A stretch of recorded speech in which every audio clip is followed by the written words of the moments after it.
Welcome PCS members and our friends to our today's seminar. It's a great pleasure to have with us Professor Maksym Serbyn from IST Austria. And I would like to invite our scientific host, Dario, to introduce our speaker. Please, Dario. Yeah, thank you, Tilen. It's a great pleasure to have here Maksym for today's talk. So let's go immediately to introduce our speaker. So Maksym got his PhD in 2014 from MIT.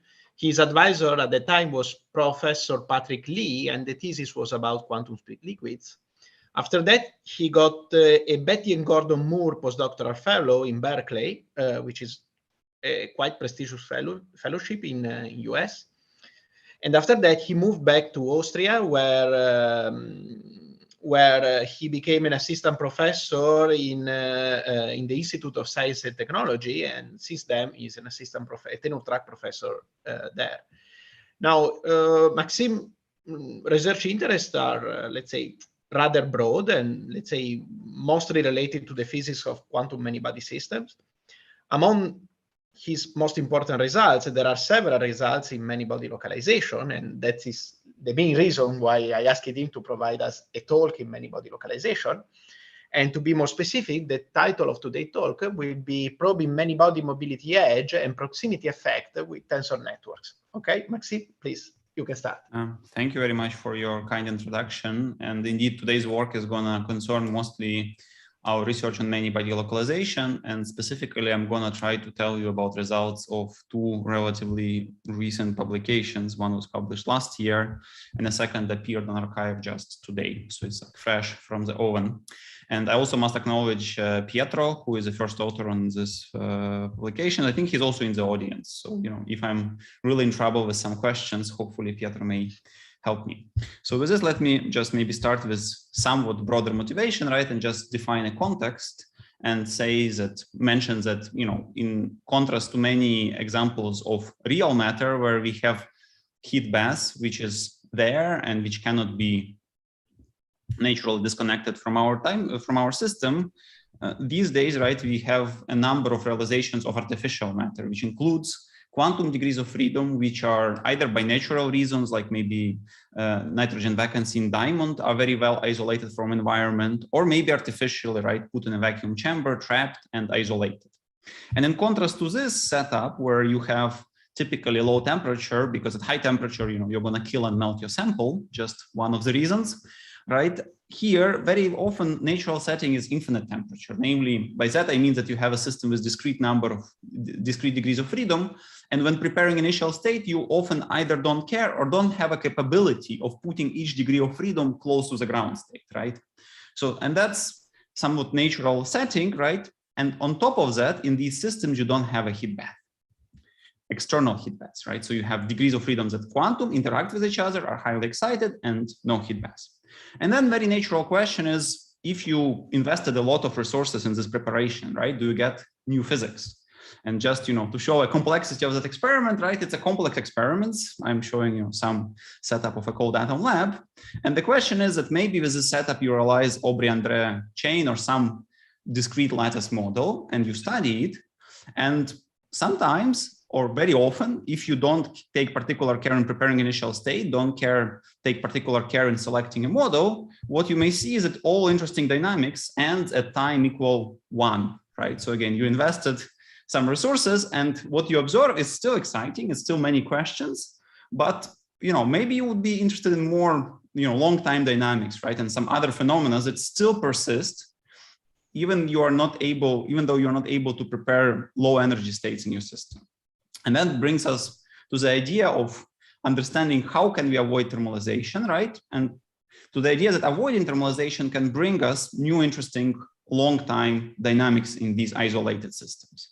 And just, again, this talk is going to be very specific, right? So I'll try to briefly explain how I understand thermalization and briefly explain many-body localization and break down thermalization by disorder. And then I will give specific details of studies of many-body mobility edge and studies of many-body localization proximity effect. And I invite, people, first of all, interrupt me with questions if you are not following, and you can also switch on your video. I think I have an arrangement that I fit so far. There is enough screen space to fit every single speaker, every single participant on my screen. So if you switch on your video, I'm going to see you. And if you wave your hand or something, I can stop and try answering your questions.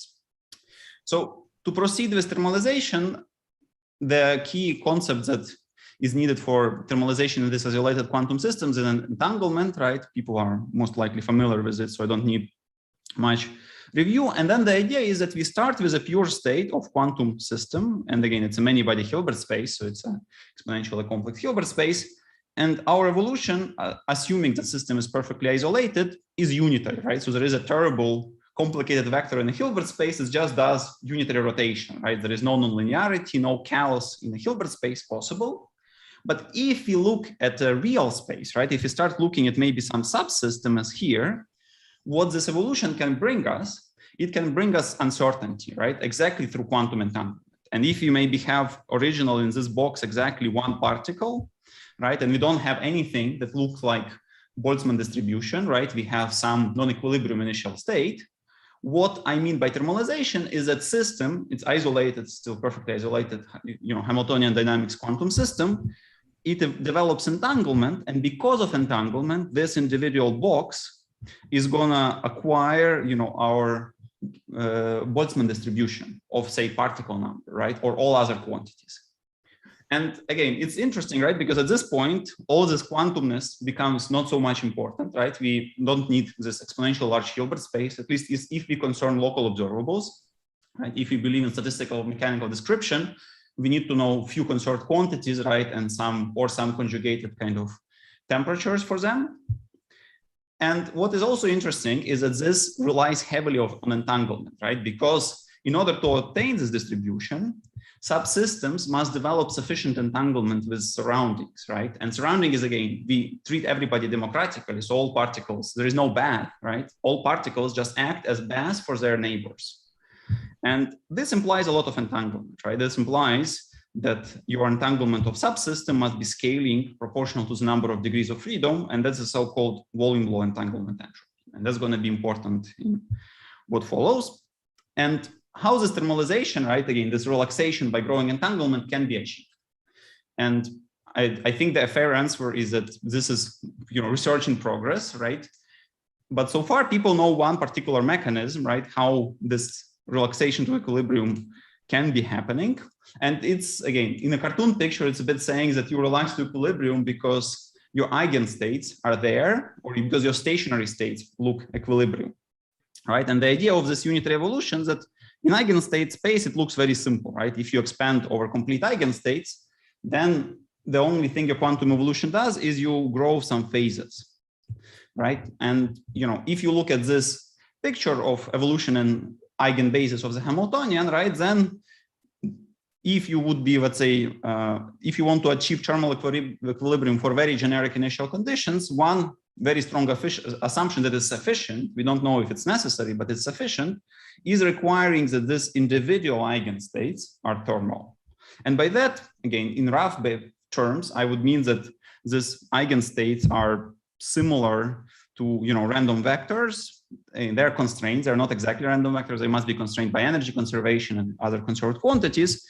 But still, in a cartoon level, this is a statement of maybe random matrix theory, right, applied now to Hamiltonian system. You say that highly excited states in my Hamiltonian maybe look like random vectors, right? And if they look like random vectors, that you can show that this can be sufficient to show that at long times, for example, all observables are going to agree with your microcanonical ensemble, and fluctuations are going to remain weak and bounded, right? And you can say that, entanglement, you can also show that entanglement of eigenstates, not of dynamics. In previous slides, I was discussing dynamics, but now entanglement of eigenstates must also follow volume law.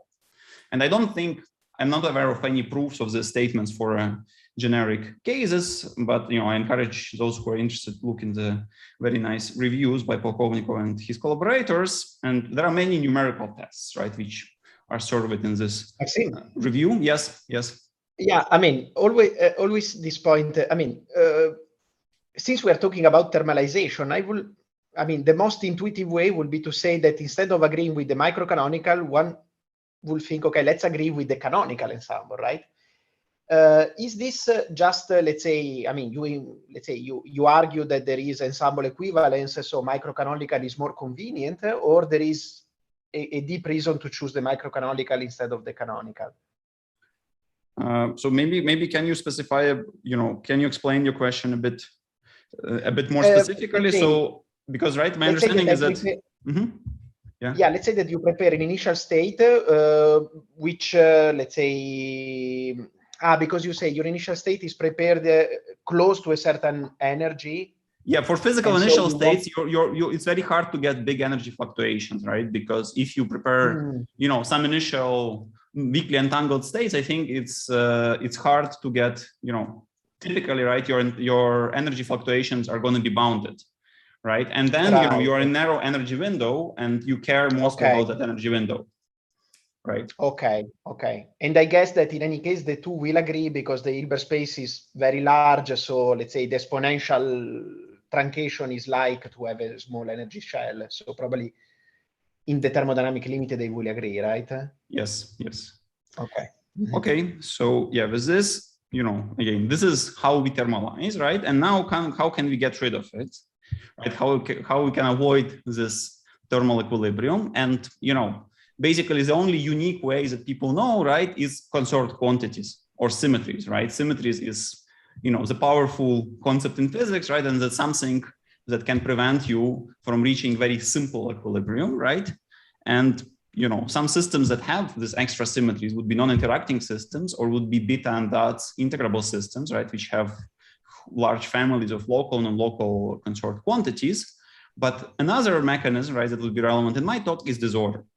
And you can already see that even in non-interacting system, right, disorder, smells like a great potential for breaking, statistical mechanics, because if you do one-dimensional system, you take a, one-dimensional lattice and put a particle, and you know that without disorder, particle is going to have plane waves as an eigenstates.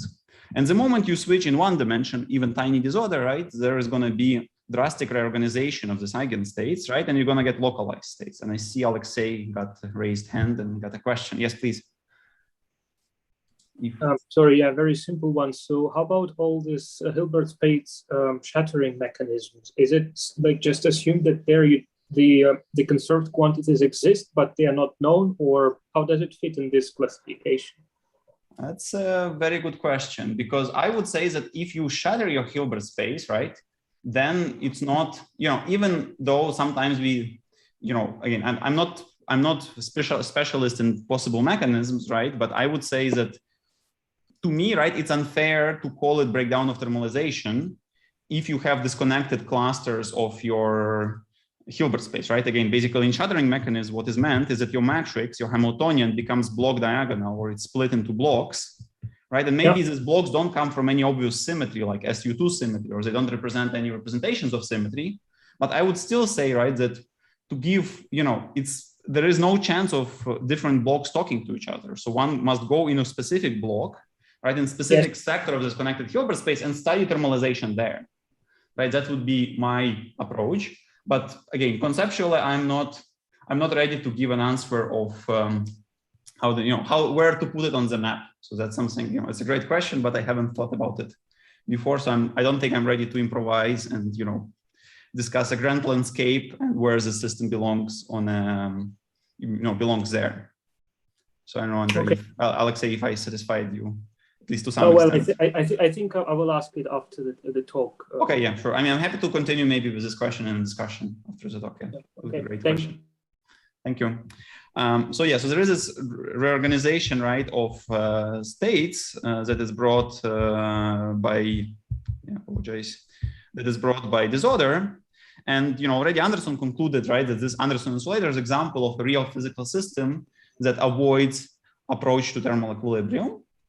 And now, right, what is would be natural, right, is now to put many particles in this Anderson insulator, right, and make them interacting. Because of course, if we have many non-interacting particles, it's a bit like ideal gas, right? Ideal gas can be ideal, right? But still, to achieve any meaningful equilibrium, there must be some interactions remaining, right? And particles must be talking to each other. And in this sense, right, the concept of Manybody localization, right, which is localized phases interactions, was already kind of discussed by Anderson himself. And, in the context of condensed matter systems, right, this system was studied by Bascolin and Schuller, group of Merlin, and many others. And originally people asked questions which are more prone, right, for solids, more appropriate for solids, right? What is the conductivity of this system, for example, right? In linear response, do we get zero conductivity or what is happening, right? And so on one hand side. On the other hand side, with time, right, emphasis was started to shift toward the context of these isolated systems which are out of equilibrium. And there may be different probes are relevant, like quenches that were, for example, considered in this works, highly excited eigenstates and so on, right? And what's happened, right, is that in 2014, around 2014, right, there was a phenomenology of this many-body localized phase that established, and soon after that, right, I think experiments came, and experiments also provided evidence for this many-body localized phase for finite times, of course, but fairly long times, right? So that's basically a bit of cartoon picture of the history, right? That starting with very second-order perturbation theory, going into some resummation of infinite chains of diagrams that argued stability of this many-body localized phase and numerical evidence towards mathematical proof for a specific model, right, that for existence of this integrals of motion and stability of localization with respect to including interactions, right? So we have a lot of evidence towards existence of this many-body localized phase, and let me briefly describe how can we understand its properties. And the idea would be, right, that using a low entanglement of eigenstates of this many-body localized phase, we can try to devise a unitary transformation, a quasi-local unitary transformation that diagonalizes Hamiltonian. And from there, you have very important consequence, namely, you can dress by this quasi-local unitary transformation your spin operators and obtain now conserved operators. And that's no surprise, right? If you take any Hamiltonian, I can write an operator O, which is a projector on a given eigenstate. And this is going to be a conserved operator. So not a surprise on one hand side. On the other hand side, right, in a typical system, this operator is not a nice operator. It has very little overlap with any physical operators. It's going to be very complex and hardly relevant for anything. And I guess what is important about the taus, right, is their quasi-locality. So not only existence, again, existence would hold for any system in principle, but their local nature, right, and existence of this quasi-local Ising-like Hamiltonian which governs interactions, right? This is a fingerprint of the many-body localized phase. And this can explain absence of transport because you have this emergent quasi-local conserved quantities, breakdown of thermalization. Again, it's in some sense equivalent to area law entanglement of eigenstates, and can be also obtained to understand dynamics of our system. And just to explain dynamics, very simple, right? Yes, Rio? Sorry. Yes, yes. Yeah.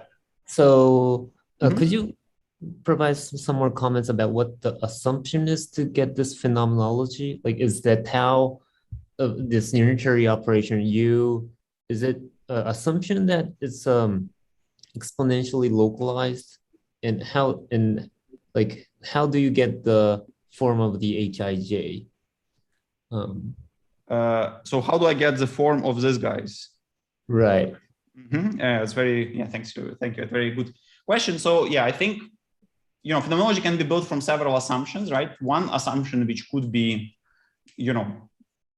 easy starting assumption is that, again, there is a sequence of quasi-local unitaries. So there is a finite depth unitary circuit, or again, sufficiently local unitary circuit that diagonalizes your Hamiltonian, right? And that immediately implies, right, that you would be able to, your eigenstates have area law entanglement, right? And you can use this quasi-local unitary to dress operators that label your eigenstates in eigenbasis, right? There just can be labeled by product states. You can dress these operators to obtain quasi-local operators in real space.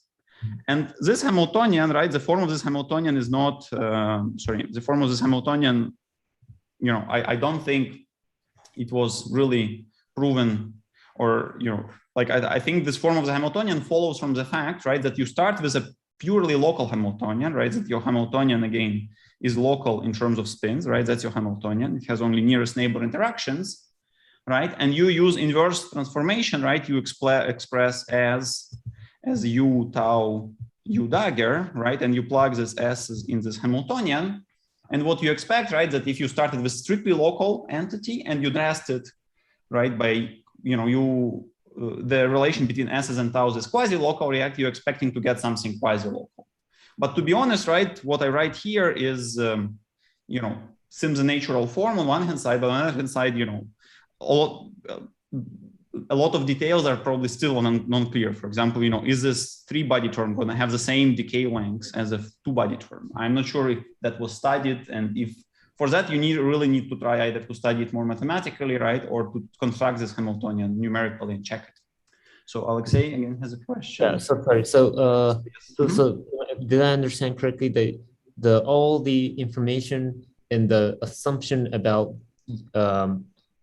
the Manybody localization did happen is that U is quasi-local? Is that the... Yes. Okay. Yes. And again, there is a mathematical proof for a specific model, right, where John, Imbri tries to construct these operators, right, and shows that, the resonances don't kill you, basically. Iteratively diagonalizing Hamiltonian, right, and trying to show resonances don't kill you, but that's a specific Hamiltonian, right? I see. And Thank Alexei has a question, or? Yeah, again, a simple one. So what happens to these local integrals of motion once you approach the transition? It's also a very good question, right? Yeah. Well, this point I never could fully grasp. So that's... Well, I mean, again, to be honest, I mean, I guess people try to study this numerically, right? But I don't think there is any kind of... I strongly suspect that numerically you will have big troubles because you would need large system sizes. That's not what you can do.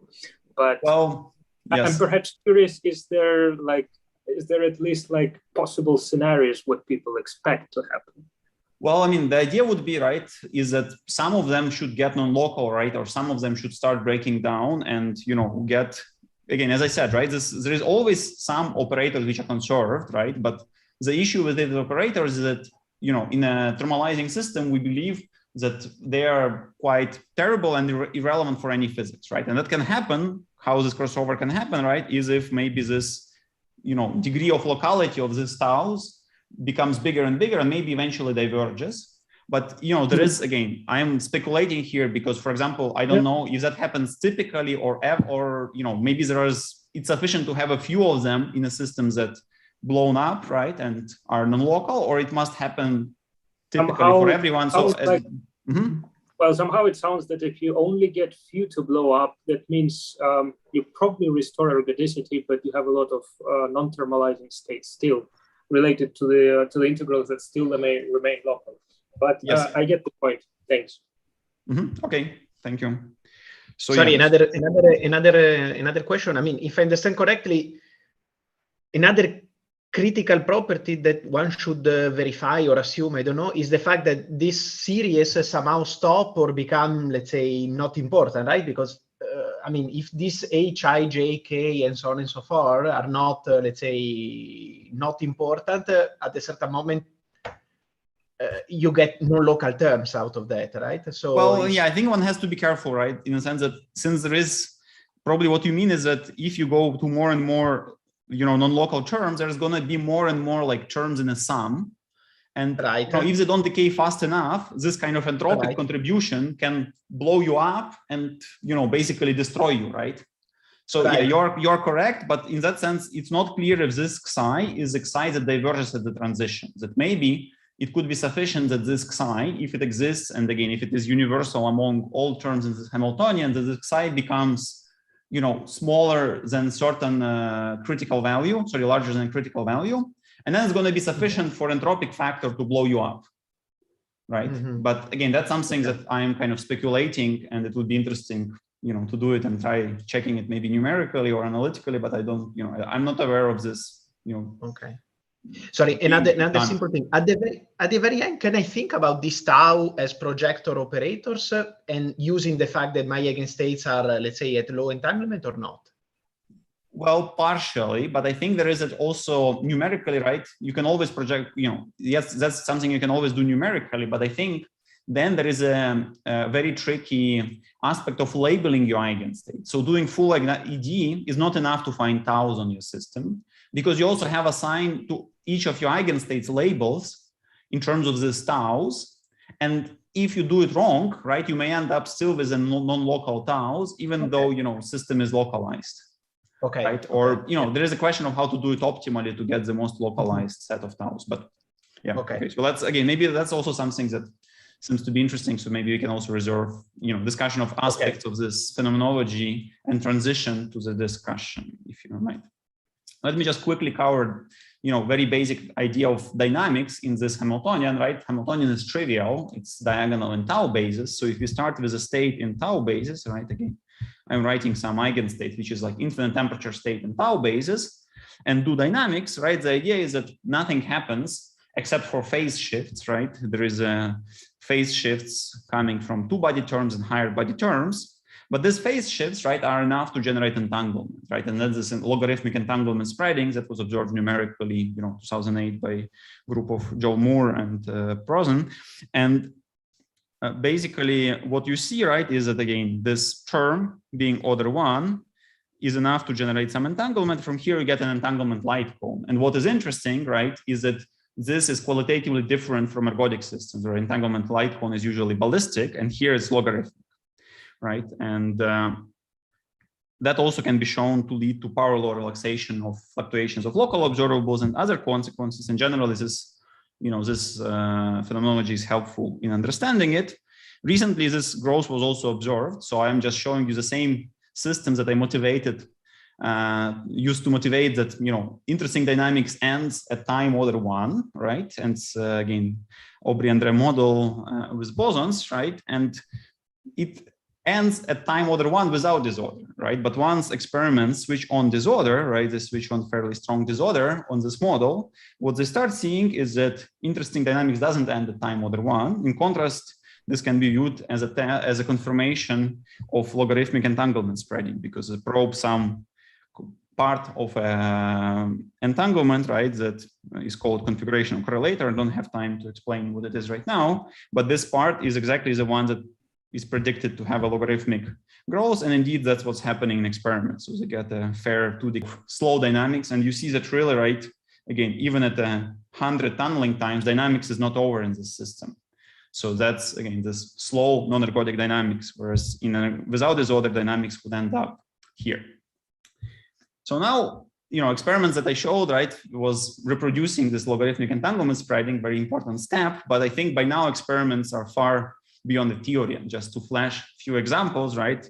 Group of Emmanuel Bloch studies two-dimensional systems with hundreds of atoms, right? And studies transition in these systems. And I don't think we have any, you know, any tool to controllably simulate them, right? Or, you know, people are only starting to develop tools to controllably try and approach this problem, right? Just because of the Hilbert space dimension and two-dimensional nature of a system, a lot of methods are simply unavailable for these setups. Another interesting class of problems that are also studied experimentally, so-called many-body localization proximity effect. And it's, again, as a child, if someone asked the question, who is stronger, elephant or a whale, right? That's a bit of that sort of question, right? You have ergodic phase and non-ergodic phase, and now you try to bring them together in some setting. For example, in Greiner's group, right, they have a local part of a system which has disorder, right? And a part which is clean. And they may ask, what is the fate of connecting them? Right, and let's say in different experiments, what people do, they have some lattices with two species of particles, and one component does feel disorder, and another component does not feel disorder, right? And these parts interact with each other, so that's another setting where you have a particle which, you know, particles which would be delocalized and particles would be localized, and you ask what happens once you put them together. Today, let me try to cover, you know, show two examples of our recent work, right? One of which, the idea of many-body mobility edge is following. So if you take maybe some specific lattice model, this XXZ spin chain that is used to study localization, right? This model has a Gaussian density of states, right? Again, this is Gaussian. And density of states is highest in the middle of a spectrum, somewhere around zero energy. And what you see if you study localization and using finite size numerics, right? You start seeing that in the middle of a spectrum where density of states is highest, system localizes later, right, as you switch on disorder, right? You switch on, you start with weak disorder, this is disorder axis. And you see that, you know, here you have a longer extent of ergodic phase compared, let's say, to situation when you sit lower in your energy density, right? Again, that's what is called many-body mobility edge.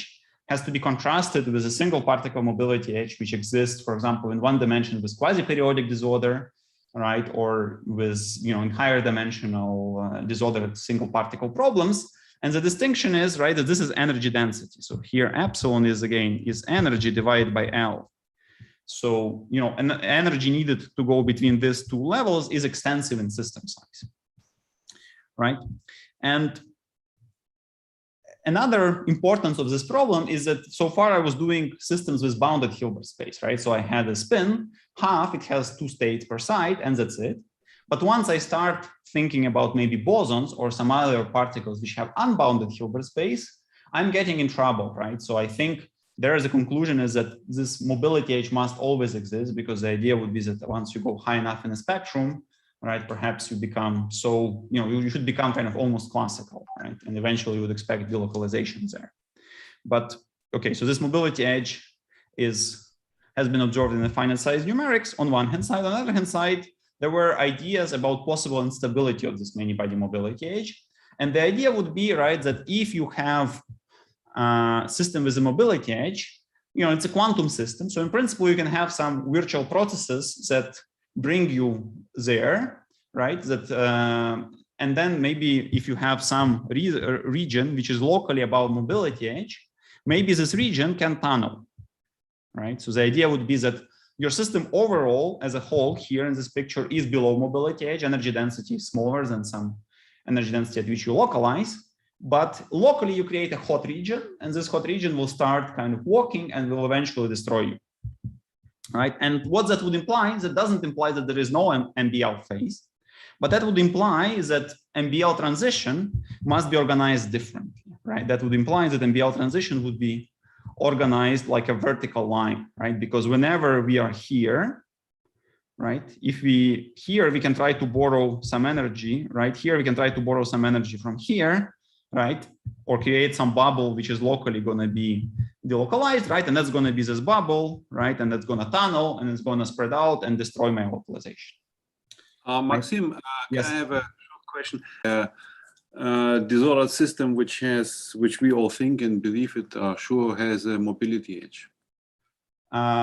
Yes, I think yeah, excellent question. Thank you. I think the idea is that there is that many-body particle many-body nature is important here, right? Because again, I'm not sure how to repeat this argument for the system where you have just a single particle state, right? Because in a normal problem, you are dealing with a single particle state, right? And there, to the best of my understanding, right, there is, so what you're doing here, right? You're relying on the fact that there are many particles, and on average, you have energy density that is below mobility edge, but you can fluctuate, right, and create somehow a local, high density region. And again, I think for that you do rely on the fact that you're extensive, right? You don't deal with just one particle. But maybe I'm not sure. I'm not an author of this study, but I think that's my view of why this picture does not apply. But I think they also discuss it explicitly in the paper. But I don't remember specifically their argument. So, sorry. So, is the claim that this always occurs irrespective of the parameter, or? Well, the idea would be that that if this mechanism is at work, right? Maybe that maybe that again that universally you prohibit, right? That universally transition must happen just at some disorder, right?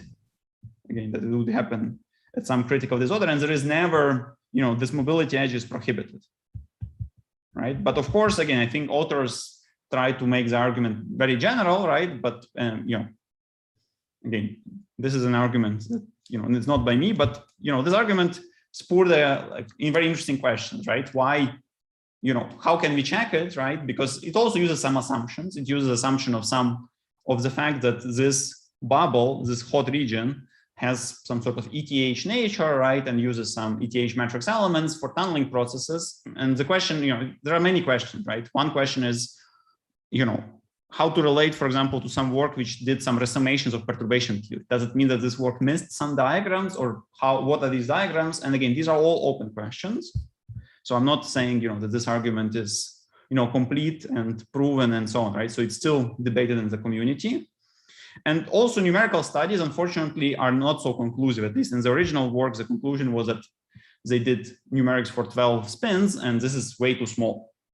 And question that, why we came here, right, or what we thought about, right, is that to study this problem, you need actual tools, right? Because again, if you want to do it, essentially exactly or in a controllable numerical way, you're missing two tools, right? You're missing probably method to go beyond 12, and you're missing model. And let me try to define our approach, right? How we kind of constructed model and the method. So method of choice is doing time evolution. Yes.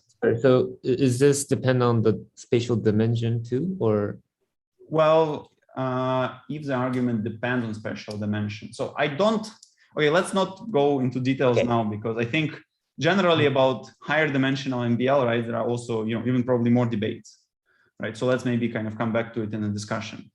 So I'm so far in this talk, I am really one-dimensional person. So far. Okay, so method of choice, right, is TEBD. So time, evolution with tensor networks. And idea is very simple, right? Just for non-specialists, is that we compress wave function in MPS form and the matrix product states form, and then we discretize our time evolution, trotterize it, and use the fact that Hamiltonian is local. So we can use, evolution in odd and even layers. And then the price to pay, right? This MPS compression gives you very large systems, but the price to pay is that each time step, this operation breaks your MPS form. So now you have to apply SVD, singular value decomposition, to compress your state again, right? And what is good is, again, large L is achievable. The price to pay is that each time step now comes with, SVDs, which cost you quite a lot, right? In terms of computational power, especially this bond dimension. So chi is a dimension of the tensors in this virtual index. It's a bond dimension. This chi, if it is large, right, cost is big. And now there are bad news, right? That for thermalizing systems, this method is not applicable. Not such surprising news, but for thermalizing systems, your entanglement grows linearly, grows ballistically. And that would imply that this bond dimension needed to maintain precision, right? If I say that I'm not truncating too much, I'm maintaining precision, this bond dimension would blow up exponentially. So, we came up with a good way of compressing wave function, but we're facing the same exponential wall for thermalizing systems. The good news is that for MBL systems, entanglement grows logarithmically, as I tried to explain, and that gives some hope, right? Because then the bond dimension will scale polynomially, and we are facing something that again maybe grows as a cube of that polynomial, but still it's much better than an exponent, right? And for that, Pietro really did a great job developing parallel and efficient codes, because as you see, there are layers in this figure, right? So this stuff is really suited for parallelization, right? This block goes in one computer, this block goes in another computer, and we reached really, large bond dimension. For example, we pushed it to bond dimension equal 3000, right? But again, that costs you a number of SVDs. You have to do a number of SVDs of fairly large matrices for each run to get these types. So that's tool. What about the model? And the idea that we had is that energy is nice, but if there is this argument about mobility, edge, and energy, it can be also reproduced for other conserved quantities. And some conserved quantities are a lot nicer to work with. And for that, we switched to a particle density, because particles, they come discrete bits. There is 1, 2, 3, 5 particles. They're easier to prepare, easier to observe.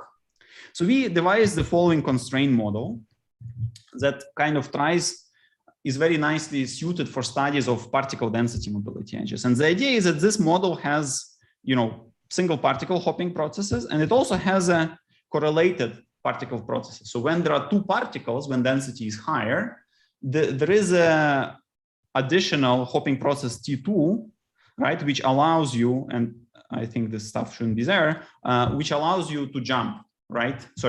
Which allows you to give enhanced jumping, right? So this process doesn't have T2 amplitude, it's prohibited, but this process is allowed because this particle kind of helps the first one to tunnel. And turns out that this model, right, if you supplement it with this other term, is already interacting, right? Because this is a correlated hopping. It's a bit like interaction as well. And it turns out that this model, right, has one interesting ingredient, that pairs of particles already have enhanced mobility, right? Almost by design. So Pietro did a very careful studies of localization lengths of a pair of particle, and we use it to choose parameter range, right? Because basically we want, again, that single particle localization length depends on disorder. This is this dashed line.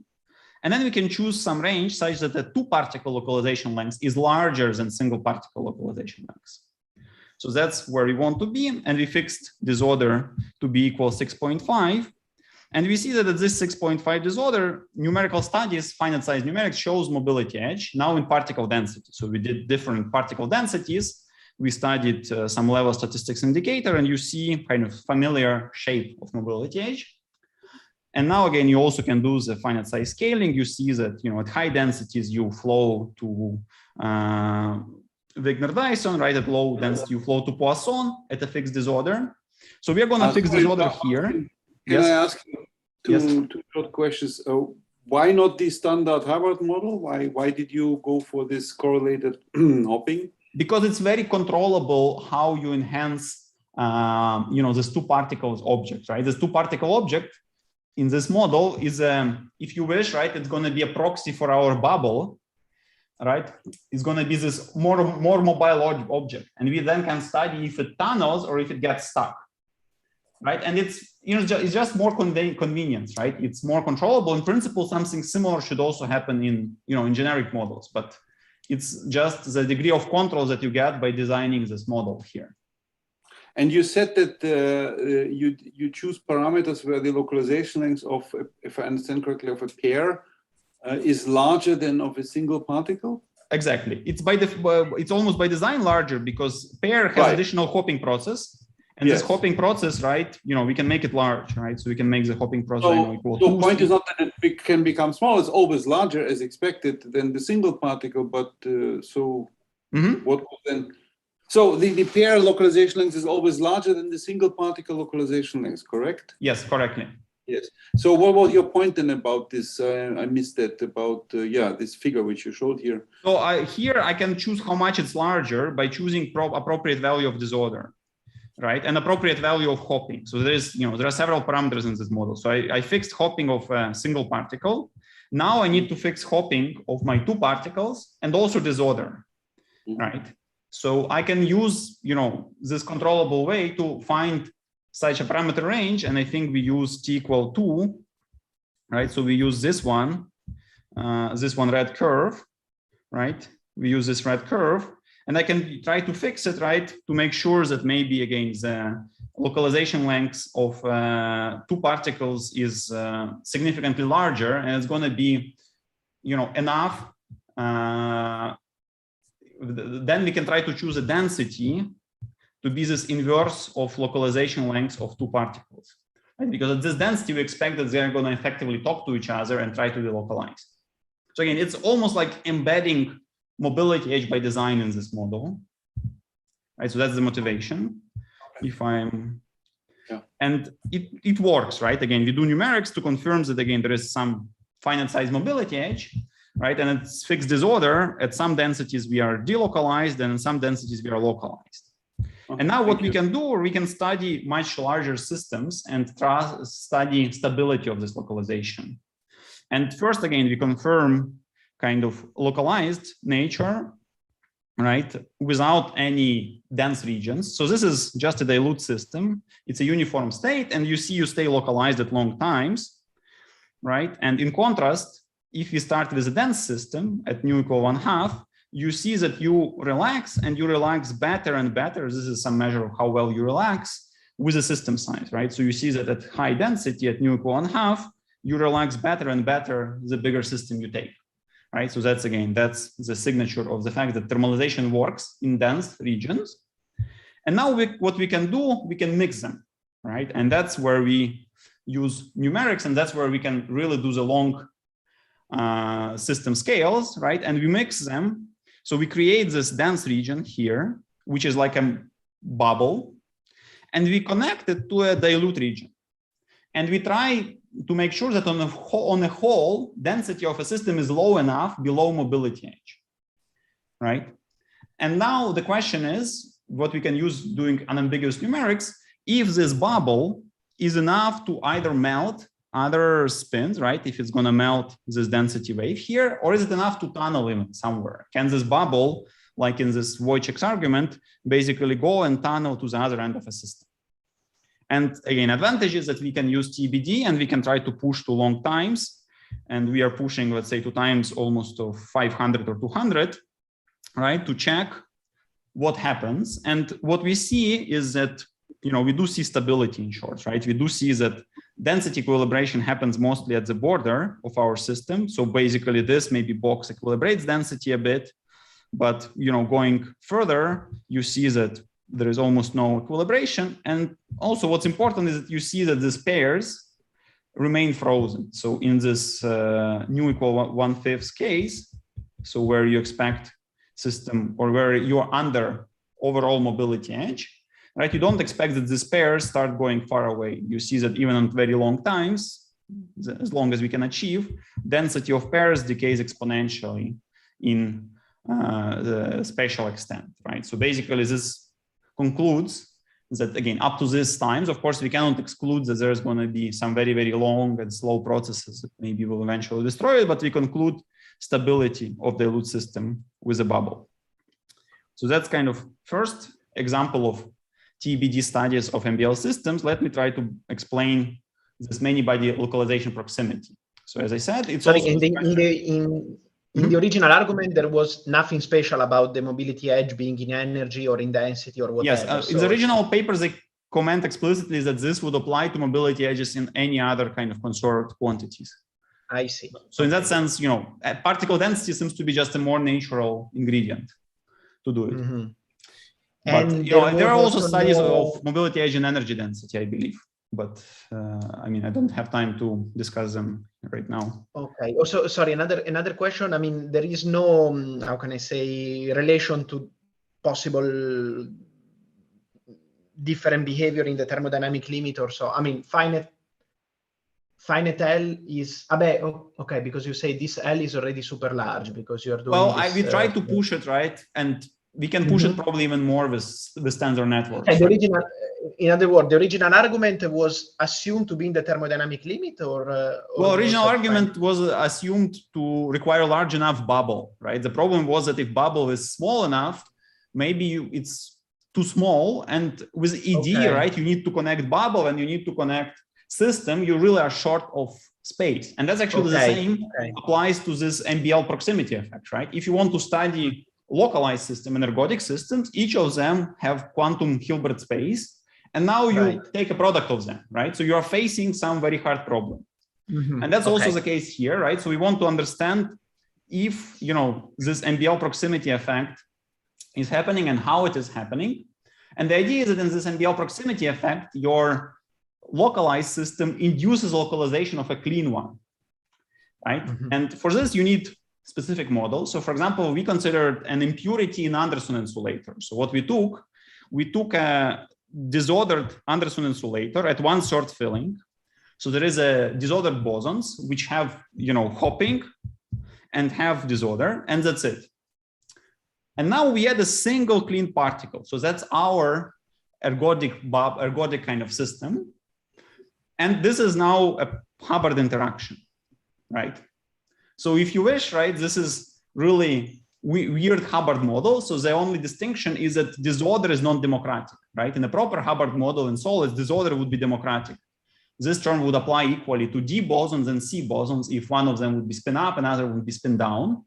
This is not democratic disorder, but this can be implemented in experiments in cold atoms. So that's our motivation. But again, you run out of space here because, with 15 sites, your Hamiltonian has already crazy dimension. And that's as much as you can do in the system. So you are stuck. And again, Pietro and his parallel codes really were helpful to push it. And just to show you an example. So first we start with the strong interactions in this case. And we ask what is the phase of the clean particle, how the clean particle is spreading. And here I show density profile of a clean particle with time in real space. And you see, again, we do 60 sites system, so we hopefully don't see much boundary effects. And what we observe is that at strong interactions, originally, this looks a bit like a diffusive tail. So if you plot it on a proper scale, you may see a straight line. It starts looking parabolic originally, very early times. But very soon you see that you develop an exponential envelope. So basically, your particle has an exponential density profile at long times. And now this density profile has two scales, right? It has this R of t, which is a bit like a light cone, where the density of a particle is non-zero, right? We can put, somewhere a line and ask, where density of particle is bigger than, 10 to the minus 10, something of order of our precision, maybe. And there is this LC, which is basically a slope of an exponential envelope. And what we do now, we try to extract how these scales behave, right? So again, this L and R. And the intuition is that R is growing diffusively. But again, it's not a diffusion in the sense that you are delocalized. Because what you see is that this diffusion is always confined within the exponentially overlapping profile. And this length, this decay length of this profile, in contrast, has much slower dynamics. It doesn't grow polynomially with time. After time of order 1 or order 5, it starts having this logarithmic looking slow dynamics. And, we try to, it looks like it's saturating, right? It's saturating for very long times in a small system. Now we put much larger systems and data agrees for some time. Then again, the data begins to disagree. But if you try to extract some saturation lengths, this saturation length seems to be roughly consistent with between different sizes. So there is some, there are error bars on the saturation lengths, but still it is consistent with this boson at long times staying confined, right? So also you can look at dirty bosons at this disordered Anderson, and you see the density wave pattern persists for different system sizes. So this clean boson melts you a bit in the center, but if you look at imbalance, for example, right, your imbalance decays as a, if you fit it to a power law decay, you get some very, very small exponent, right? You get beta exponent of your power law decay, being consistent with 0 as well for large systems. So if you trust this data and extrapolations for a long time, we conclude that D boson stays localized and C boson also becomes localized because it sees kind of induced disorder from D bosons, right? That's the proximity effect. Basically, D bosons, if they're stuck, they by interaction induce binary disorder, if you wish, right? Or nearly binary disorder on the C boson. But now, just in the last 2 minutes, let me explain, is there any dynamics in this system then? Is it just boring? It turns out no. It turns out that dynamics of entanglement is still non-trivial. If you plot entanglement in different cuts, as shown by color, you see that entanglement has a logarithmic growth, right? This is logarithmic growth of entanglement. But you see that it's very inhomogeneous. So that's how entanglement profile changes with time. And you see that this would be entanglement that you would get just from Anderson insulator, right? We start with a product state in an Anderson insulator, system would grow a bit of entanglement and then stops there. So far away from the center, you see entanglement is kind of remains where it started. But in the middle, you see this interesting linearly looking entanglement hill, right? You see this entanglement mountain, which is kind of seems to be growing. And once we started asking what it is, turns out that you can develop very nice and elegant phenomenology of this, basically assuming that even though your C boson is localized, it's enough to have it to make a system interacting. So what C boson is doing, it is changing your Anderson insulator into Manybody localized phase. And it changes it in spatial and non-homogeneous way, right? The idea is that this interaction, which we take proportional to a density of a clean boson, must be strong enough to start inducing dephasing, right? It must be basically order 1. And if you convert this criterion into distance, you kind of conclude that you have MBL light cone, right? That with time, as time passes, more and more sites in the center start seeing that they're interacting and they start growing entanglement, right? You see that in the center, entanglement grows early, away from center later, even more away from center, it starts growing even later. So there's a phenomenology and dashed lines So real lines are data and dashed lines are this phenomenology, which uses very little parameters. So it seems to be adequately describing the picture. And finally, let me just show you what happens at weak interactions. And at weak interactions, system really blows up, right? You see that at u equal 12, that's this localization scale of a clean boson. It remains, a few lattice sites. But once you go to u equal 2.5, you see that at time 100, boson is spreading almost over the full lattice, right? And we don't know if this is delocalization indeed, because maybe it will localize on a much larger scale, but you see what happens to entanglement in this u equal 2.5 case. Entanglement reaches very crazy values in the center of a chain at already 100 times local tunneling. And again, the numerical simulation requires bigger bond dimension to go beyond that and stay controlled. So this faster than logarithmic growth here, right? You see that it becomes, it changes curvature, and also change of curvature of entanglement profile here may be interpreted as delocalization. But that's something work in progress and something to be studied, maybe in future. So with this, let me just try to conclude and tell, again, serve the examples that I showed, right? I tried to show studies of particle density mobility edges with tensor networks, trying to suggest long time stability of them. And I also discussed MBL proximity effect, where we not only, by extrapolation, we try to demonstrate localization of a single clean particle, but we also understood dynamics, and now we kind of can interpret this clean boson as triggering MBL, again, effective spreading within this Anderson localized background. And let me just mention kind of methods, right? So we use TBD.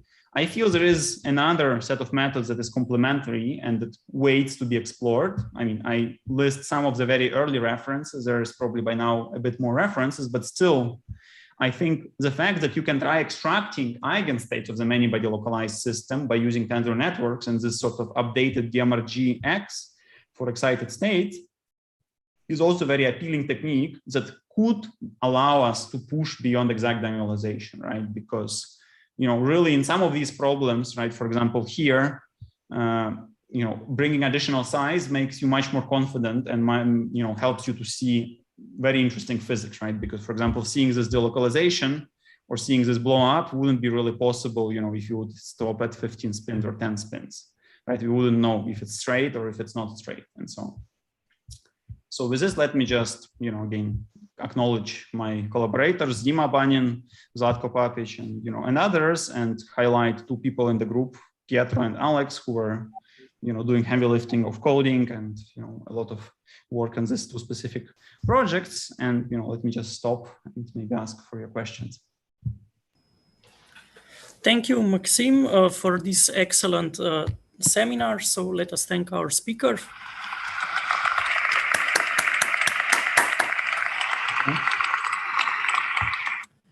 And we are open for questions.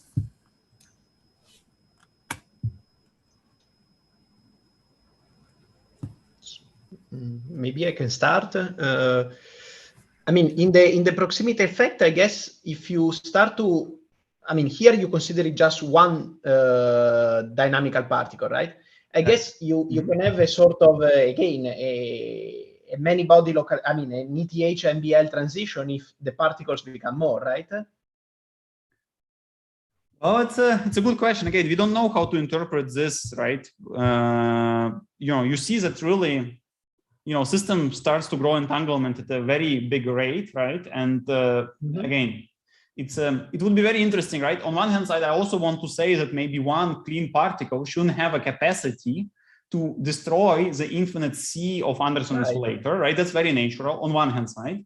On the other hand side, I feel that, this is not a rigorous statement, and one needs either some kind of more mathematical way to establish that, because, this numerics, it cannot be, on basis of this, you cannot rule out delocalization, because in principle, if particle, tries to triggers ergodicity in this bigger and bigger system of bosons, right, then they can try swallowing more and more bosons, right?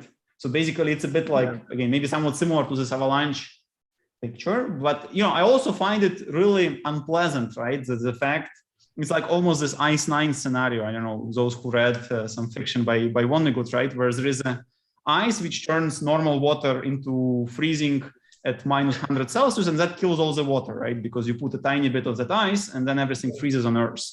So I find it a bit similar to it, right? I think Wojciech also mentioned it in some papers, but I think we really need either to push beyond, right? If we can push tensor networks to see that this U equal 2.5 saturate, would be very interesting, right? Maybe then I would trust that it persists, that maybe one single boson is not enough. Right? Yeah. But again, it's an open question. So again, and maybe some sort of Lieb-Robin, maybe some sort of quantum information tools can be helpful when trying to explain or trying to exploit the system, because indeed, right, there is a single lonely particle and the dead sea far away.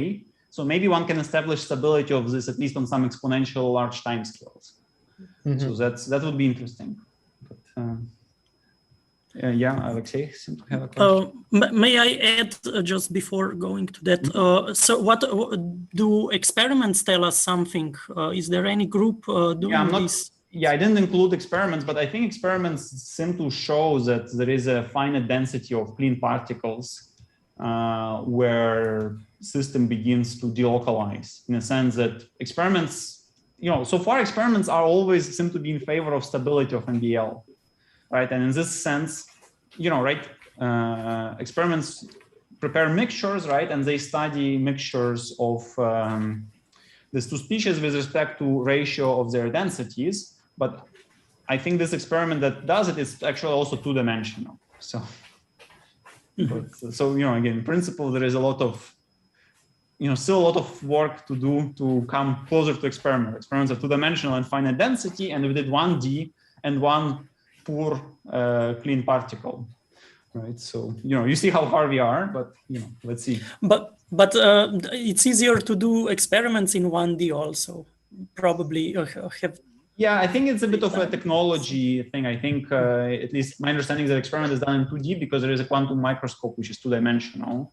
But in principle, indeed, if you have two-dimensional quantum microscope, probably it should be possible to, to make stripes to go and down. start studying one-dimensional systems. Yeah, you are correct. But again, I think experiment so far is two-dimensional.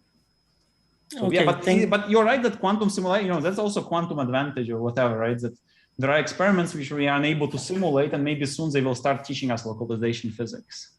Right? So it's also exciting to see, a lot of progress in experiments, and they achieve 200 coherence times, so they achieve at least as long times as we achieved in the simulations. But we so far reached almost the limit of one dimensions.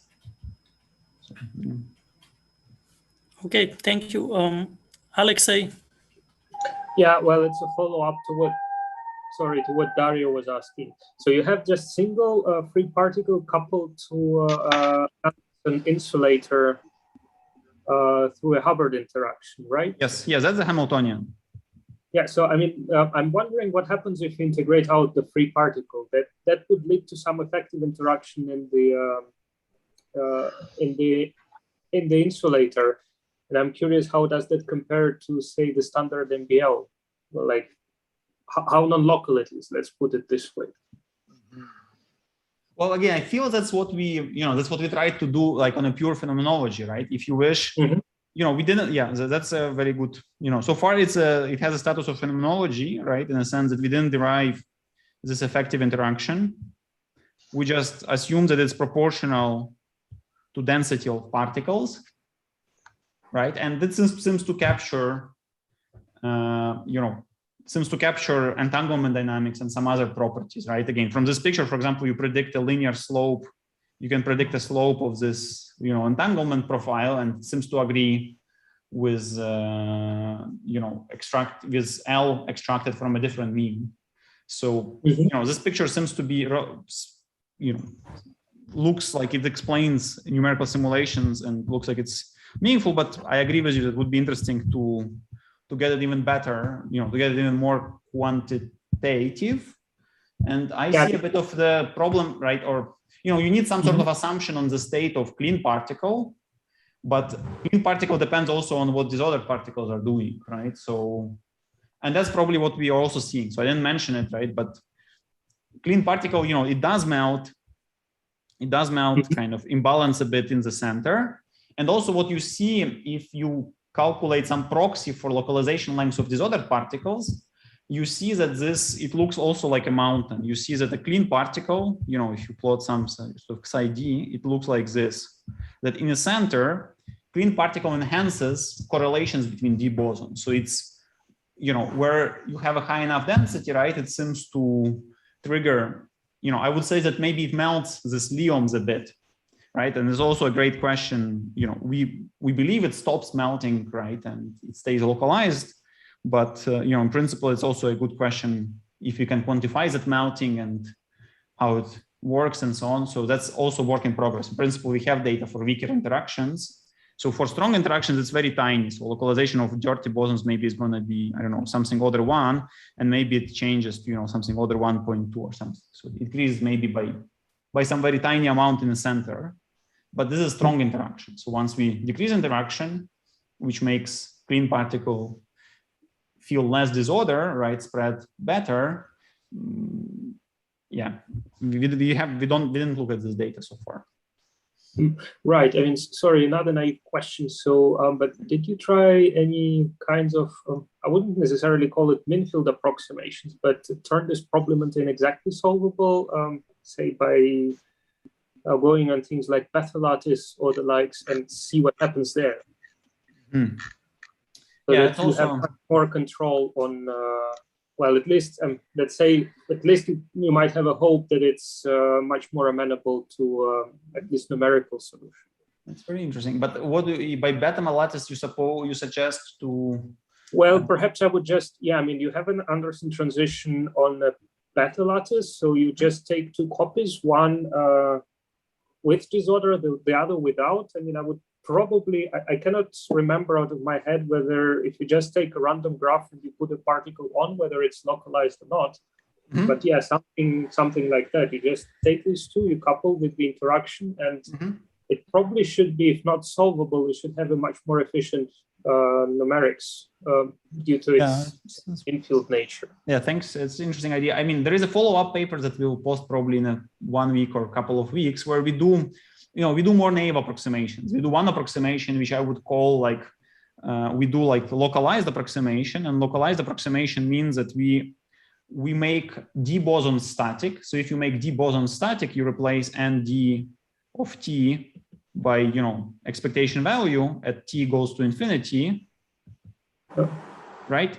Then you can obtain C bosons being trivially localized, right? You just said, oh, d bosons relax, they induced disorder on a C boson, and you see that, yeah, C boson is very well localized, but localization length is a lot smaller than we see from this numerics.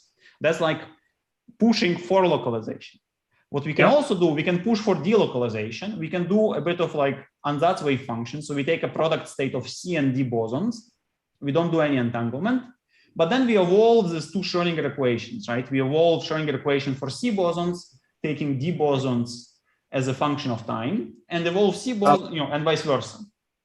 And that doesn't produce any localization, right? Because there you have fluctuations, so it's like it's like incoherently driven system, right? If you wish, C boson induces incoherent drive on D bosons, and vice versa, and there we see that system relaxes. And through numerics, unbiased TBD seems to be kind of in between these 2 cases, right? Because again, in one case, you really throw away fluctuations, you localize. In another case, you fluctuate forever, right? Because you ignore entanglement, you ignore correlations, and you don't have means to relax. But, it's an interesting question, right? Again, like we have so far this kind of chain of approximations, but what you suggest is a different thing, right? You suggest more analytic kind of.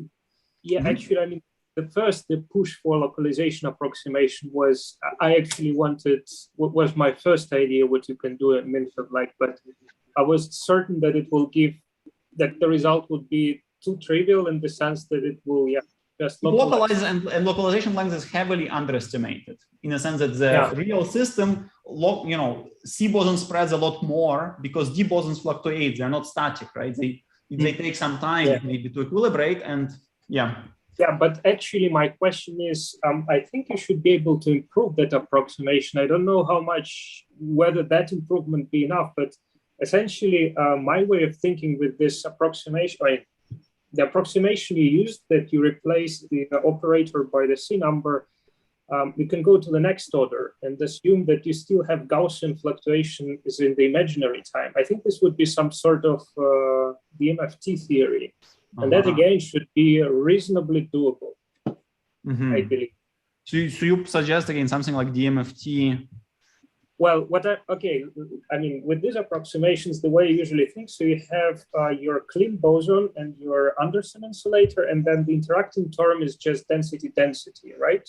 So you can use Hubbard-Stratonovich to decouple this density term. But the price you pay, of course, is that you now get the time-dependent field. So your approximation corresponds to saying, fine, we just take this field static and we take the saddle point. So now DMFT, I think, would emerge once you say, okay, I take this field static, but I also take into account fluctuations around the static value. That's pretty much how the standard DMFT can also be looked at. Again, I'm not sure how well it will work because after all, you only consider fluctuations around the static solution, so which in principle tells you everything is localized. But again, this might improve things. No, it's very interesting. So yeah, and I guess it's still way simpler, right? Because you need now to do an ensemble of, you would do the same thing I was doing here, but in an ensemble fashion, right? And well, I'm simply presuming that then, I mean, once you do this approximation, you'll probably end up with something that you can simply bring to a DMFT expert and he will just run it. Okay. Oh, that's very interesting. Okay. Thank you for an interesting idea.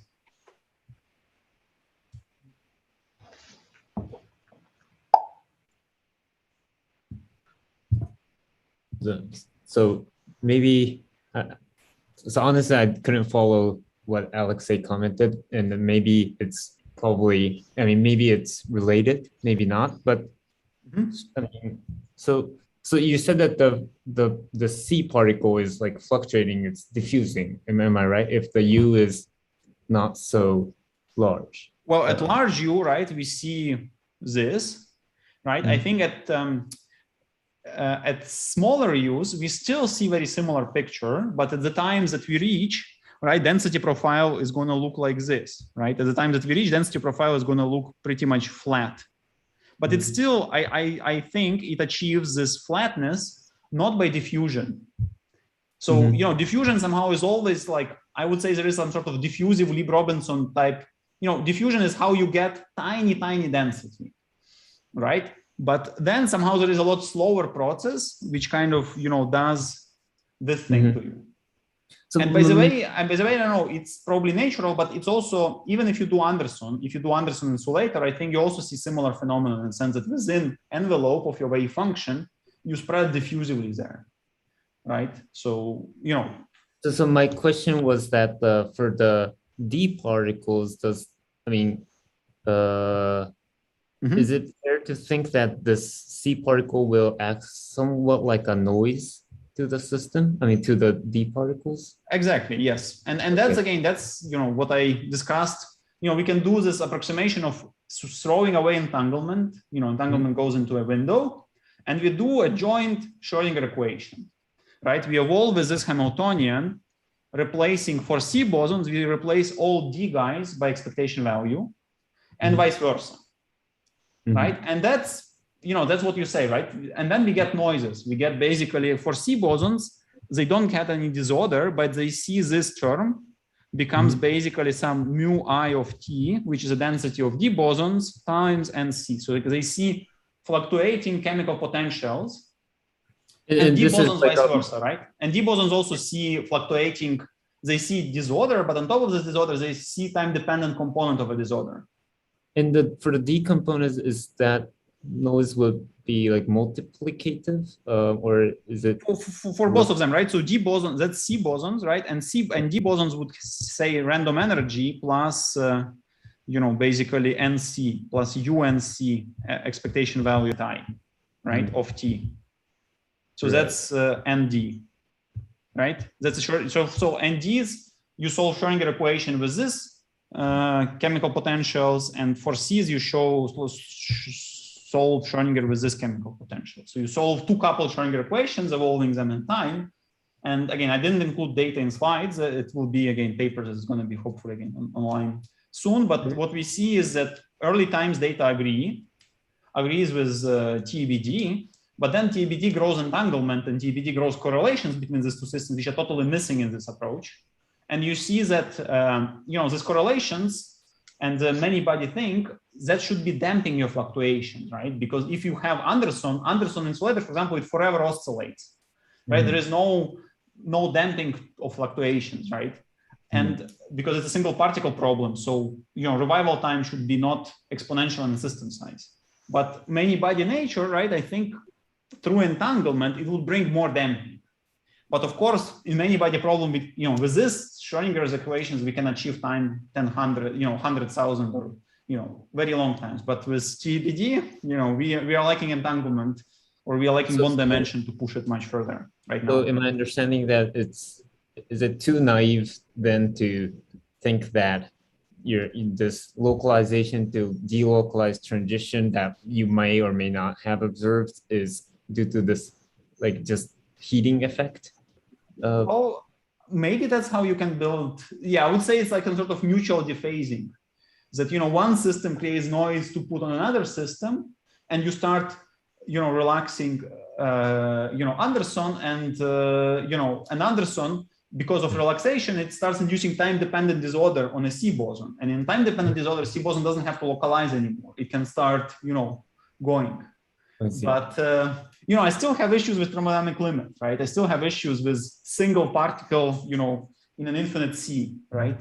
Somehow it should be helpless in the end. But, again, there may be some fault in what I'm saying, right? So I'm not. Thank you.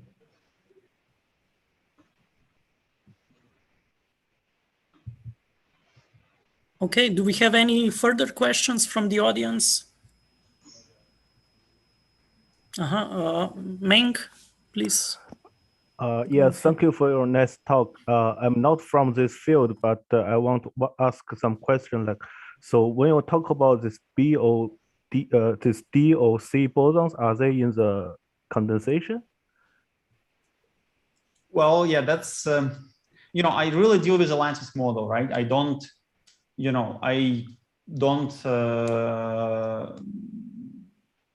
it's a lattice system, right? And initial state is very, very far from any low temperature state, right? So I don't expect that you're going to have some sort of BEC physics here, right? Because you see there is a disorder here.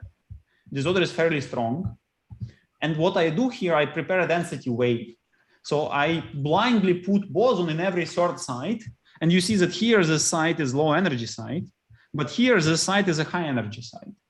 So, it's from a perspective of low energy, like this condensation physics, is a pretty brutal state, right? You create patches maybe which are near ground state. Maybe there are going to be some glassy physics, I don't know, right? But Bose-glass physics could be, right? But others are high up there. And also these are hardcore bosons, right? So there is two species of a hardcore boson. So each boson has at most, 0 or 1 particles on site. So, I mean, there are also many other models one could write and study, but we tried again to go with a minimal example that is, interesting and feasible. Okay, thank you very much. Thank you very much.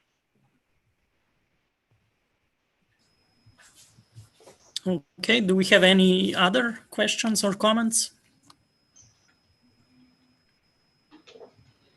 It seems not. So in this case, let us thank Maksym again. Thank you very much for questions and very fruitful discussion. Thank you. Okay, there is a comment from Rio. Thank you for the very interesting talk. Thank you for